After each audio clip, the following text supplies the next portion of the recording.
lines from our national anthem. They speak to our American identity and are woven into our national flag. Timeless words written by one man, Francis Scott Key, about one flag at one moment. September 14th, 1814, here at Fort McHenry.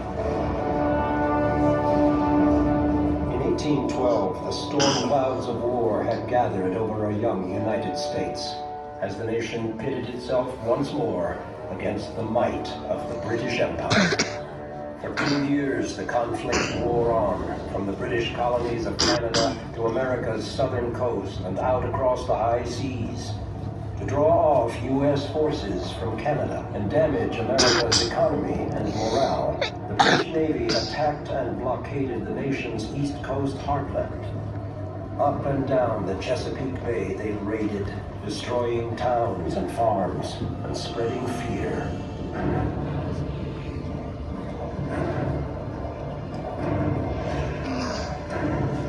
Then, in August 1814, disaster. The invading British seized Washington, D.C. and burned the nation's capital. A citizen soldier of Baltimore spoke for them.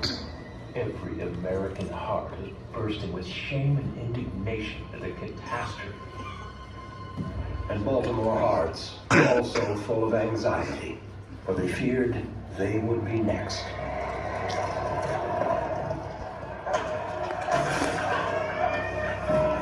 Citizens of Baltimore, take heed! The British fleet approaches! Admiral Coburn has declared that he will burn this nest of pirates! If you can, flee the city, take their valuables! As Baltimore braced itself, a young Maryland lawyer, Francis Scott Key, embarked on a diplomatic mission to free a prisoner of war, sailing right into the heart of the approaching British fleet. But with their attack on Baltimore imminent, the British detained Key amidst their massing warships. On the outskirts of Baltimore, citizens, men and women, militia, and regular troops desperately prepared defenses. They dug almost a mile of earth entrenching and waited with bated breath. On September 12th, British soldiers landed at North Point, where a bloody battle with Maryland militia failed to halt their march towards Baltimore. However, the British could not tackle the city's earthwork defenses and troop reinforcements without their Navy's help.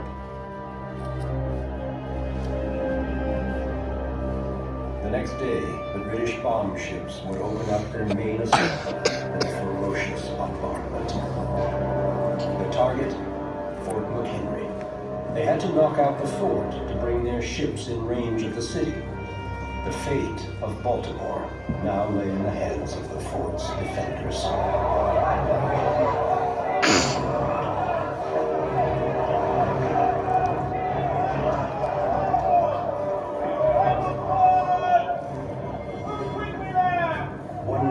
Soldiers frantically prepared for battle, knowing they were the last defense to thwart the British.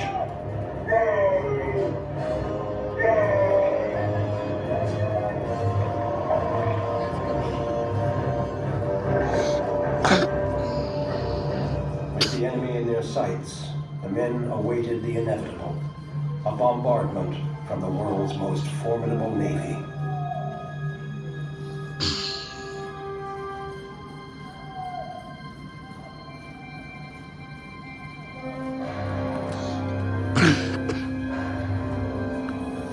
Then the attack began as the British fleet pounded the fort with rockets and mortar shells.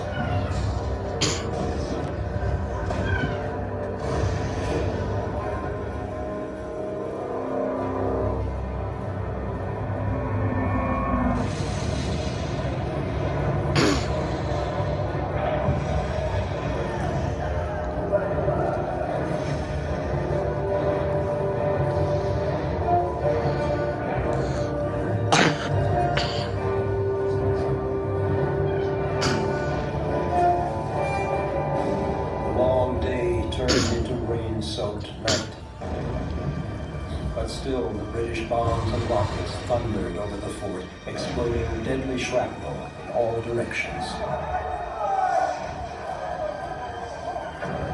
The fort's defenders were, in the words of one citizen soldier, like pigeons tied by the legs to be shot at.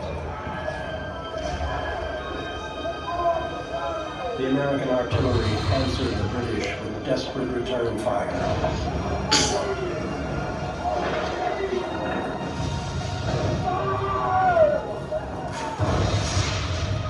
But would it be enough? Baltimore's citizens watched in panic through the night. One recalled, "The attack on Fort McHenry was distinctly seen from Federal Hill and from the tops of houses which were covered with men, women, and children.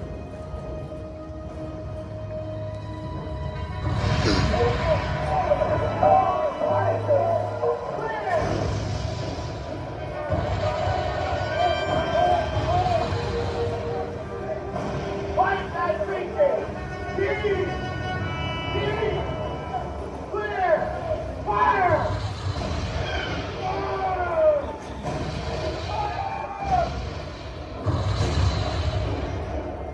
early next morning, September 14th, the British guns finally fell silent. A huge flag was raised above the fort, but whose? Through the long night, Francis Scott Key had been forced to watch the bombardment from among the enemy fleet. Not at all. Nothing. Now, he strained to see the flag in the dawn's early light.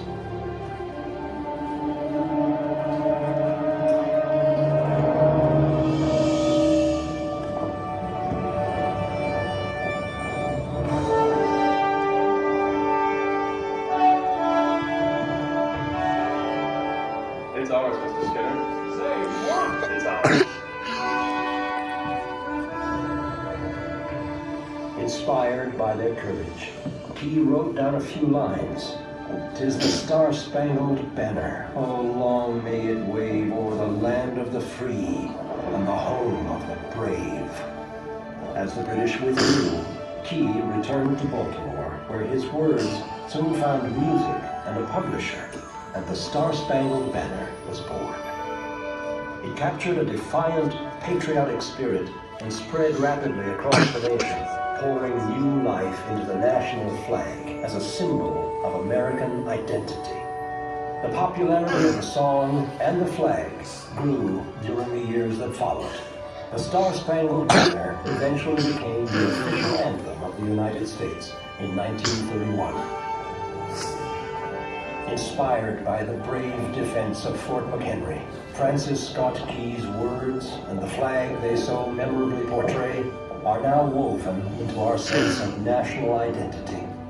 These words still resonate as loudly today as the glaring rockets and bursting bombs of 1814.